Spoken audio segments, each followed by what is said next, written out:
हरे कृष्णा। आज का टॉपिक है कोई रो रहा है, लेकिन क्यों? क्या वजह हो सकती है उनके रोने के पीछे, ये जानने की कोशिश करेंगे आज के रीडिंग से। दो डेक है, दोनों में से भी लेंगे हम सात सात कार्ड्स। तो शुरुआत करते हैं कार्ड शफल करके।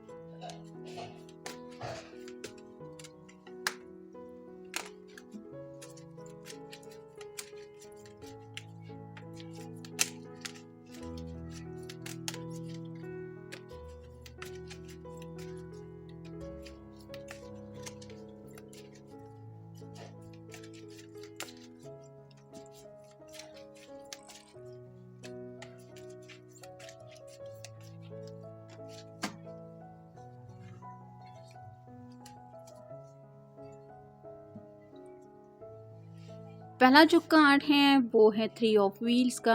अर्थ साइन टॉरस वर्गो या फिर कैप्रिकॉर्न। यहाँ पे क्लियरली दिखाई दे रहा है इस पर्सन के शोल्डर्स के ऊपर और पीठ के ऊपर काफ़ी ज़्यादा पेंटेकल्स है, 1 2 3।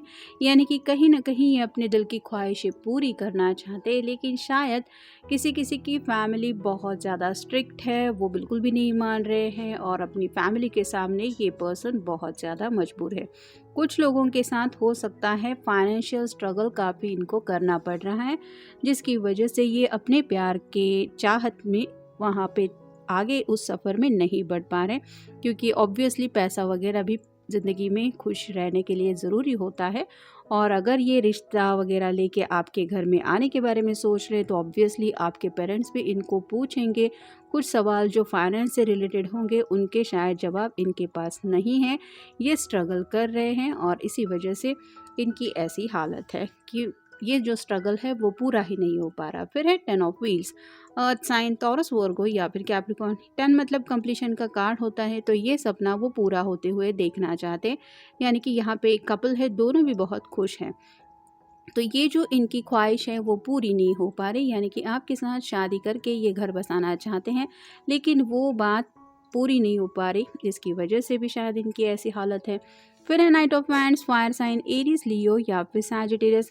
यहाँ पे आप देख सकते हैं ये पर्सन घोड़े पे सवार है, लेकिन यहाँ पे भी ये बहुत ज़्यादा खोया हुआ है एक्शन को लेके। तो प्रॉपर एक्शन लेना तो चाहते हैं, लेकिन जैसे आप कह सकते हैं कि हालात हो सकता है इनके काफ़ी ज़्यादा अगेंस्ट है।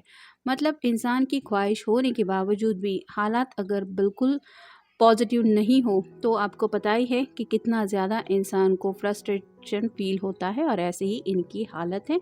शायद इस वजह से इनकी रोने की हालत हो रही है। नेक्स्ट है द वर्ल्ड। कहीं ना कहीं यहाँ पे आपके साथ बिताए हुए लम्हे वो याद करते हैं। जो भी वक्त इन्होंने आपके साथ बिताया हुआ है वह वक्त इनके लिए काफ़ी ज़्यादा रोमांटिक है, कलरफुल यादें हैं जो याद करके आज भी कहीं ना कहीं इनको हैप्पीनेस फील होता है। लेकिन यहाँ पे जैसे ग्रे कलर है, उनको सैडनेस भी महसूस होता है जब ये एहसास होता है कि वो अकेले हैं इस वक्त। मतलब उस मेमोरीज से बाहर आने में भी उनको वक्त नहीं लगता, और कहीं ना कहीं उनको पता है कि अब दोबारा उस हैप्पीनेस तक पहुंचने के लिए पता नहीं कितना वक्त लगेगा। ये भी एक वजह हो सकती है उनके सैडनेस की, जिस वजह से भी शायद इनको रोना आ रहा है। फिर है 7 of cups. Water sign Cancer, Scorpio या फिर पाइसेस। हर एक कप है, कप में से कुछ न कुछ इनकी ख्वाहिशों से जुड़ी बातें हैं, और ये पर्सन सोच रहे हैं कि जैसे इनके सामने वो कप है, लेकिन ये अगर उन कप को छू नहीं सकते तो आप समझ सकते हैं कि कितनी ज़्यादा तकलीफ़ हो सकती है। वैसे ही इनके दिल में काफ़ी ज़्यादा रोमांटिक जज्बात हैं, लेकिन वो जज्बात आप तक नहीं पहुंच पा रहे या फिर आपसे कनेक्ट नहीं हो पा रहे, ये भी शायद एक वजह हो सकती है। नेक्स्ट है knight of cups. Water sign Cancer, Scorpio या फिर पाइसेस। यहाँ पे भी आप देख सकते हैं ये पर्सन घोड़े पे सवार होकर अपने प्यार का कप ऑफर करना चाहता है, लेकिन अगर रास्ते में मुश्किलें बहुत ज़्यादा हैं, यानी कि किसी किसी के बीच में तो फैमिली ये मेन बात है, और फैमिली को साइड में करके ये पर्सन आगे नहीं बढ़ सकते। या तो ये आपकी फैमिली हो सकती है या फिर इनकी खुद की फैमिली हो सकती है, और उन्हें पता है कि इस फैमिली की वजह से वो ये कप का ऑफ़र आप तक नहीं पहुंचा पा रहे हैं, जिस वजह से भी शायद इनकी ऐसी हालत है। और फाइनल कार्ड है king of wands, fire sign Aries, Leo या फिर सैजिटेरियस। यहाँ पे आप देख सकते हैं रेड कलर का रिबन लटका हुआ है इस वैंड को, जो रिप्रेजेंट करता है कि ये पैशनेट तो बहुत ज़्यादा है आपको लेके। साथ ही साथ ये ऑरेंज कलर रिप्रेजेंट करता है सैक्रेड चक्र को। तो यहाँ पे भी उनके पैशनेट जज्बात ही दिख रहे हैं आपके लिए। लेकिन जैसे ये किंग जब तक आगे नहीं बढ़ेगा तब तक इसका जो पैशन का सिलसिला है वो ऐसा ही ये खुद तक ही लिमिटेड रहेगा, यानी कि आप तक रीच आउट होने में उनको कोई ना कोई एक्शन लेना पड़ेगा। जैसे इस किंग को यहाँ से चल के अपनी क्वीन तक पहुँचना पड़ेगा, और ये सफ़र उसके लिए आसान नहीं है। वैसे ही शायद कुछ बातें हैं आपके पर्सन के सामने जो बातें इनको ज़िंदगी में आगे बढ़ने नहीं दे रही है, ये भी एक वजह हो सकती है उनकी ऐसी हालत की। नेक्स्ट है I am afraid of what I might see. तो कुछ बातें हैं जो उन्हें महसूस हो रही है, या फिर आप कह सकते हैं कि उनको आगाज़ आ रहा है उन बातों का कि ये अगर ऐसी कुछ एक्शन लेंगे तो उसका रिएक्शन क्या होगा, और उन्हीं बातों को लेके ये परेशानी। जैसे कि मैंने कहा कि अगर किसी किसी के करियर के कुछ मसले हैं और फैमिली अगर डायरेक्टली आंसर पूछेगी इनकम को लेके या फिर सेविंग्स को लेके, तो इस पर्सन के पास कोई प्रॉपर आंसर नहीं है।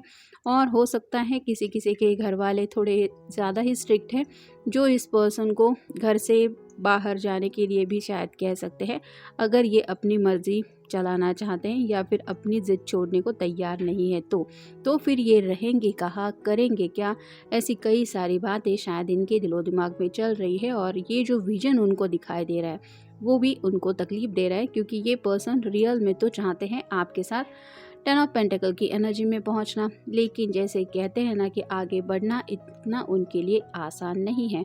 नेक्स्ट है I need to step it up. तो उन्हें पता है अगर कुछ एक्शन लेना है तो उसके लिए इन्हें खुद सामने से एफर्ट लेना पड़ेगा, जो शायद ये नहीं ले पा रहे हैं। नेक्स्ट है how do I approach you after all this time.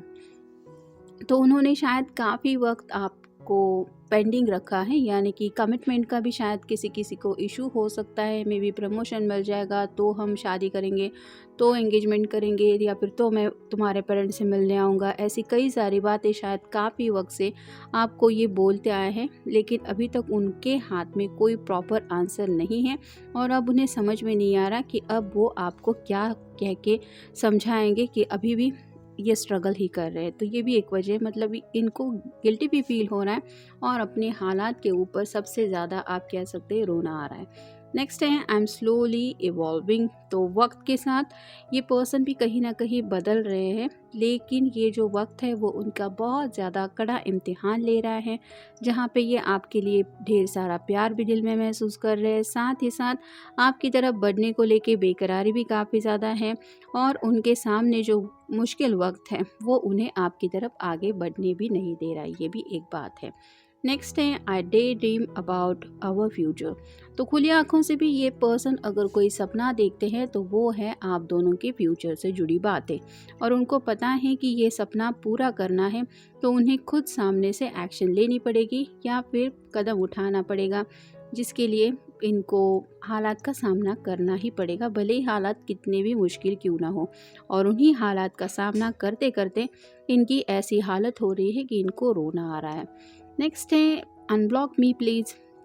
कुछ लोगों ने हो सकता है नाराज़ होके एक दूसरे को ब्लॉक करके रखा है, क्योंकि कमिटमेंट का इशू हो सकता है, या फिर ये घर वालों से मिलने नहीं आ रहे, या फिर प्रपोजल भी मैरिज का नहीं दे रहे, या फिर किसी किसी का बहुत बड़ा झगड़ा भी हुआ हो सकता है कि सामने वाला पर्सन शायद सीरियस है ही नहीं शादी ब्याह को लेके। ऐसी भी शायद बातें किसी ने सोच के रखी है, जिस वजह से भी किसी ने किसी को ब्लॉक करके रखा है। तो ये पर्सन सीरियसली चाहते हैं आप उन्हें अनब्लॉक कर दें, यानी कि राइट नाउ तो ये शायद कोई कमिटमेंट देने की फ़ेज़ में अभी भी नहीं है, लेकिन आपको मिस करने की वजह से ये ऐसा सोच रहे हैं, और आपने ब्लॉक करके अगर रखा है तो इस बात के लिए भी उनको रोना आ रहा है। और फाइनल कार्ड है let me start over with you.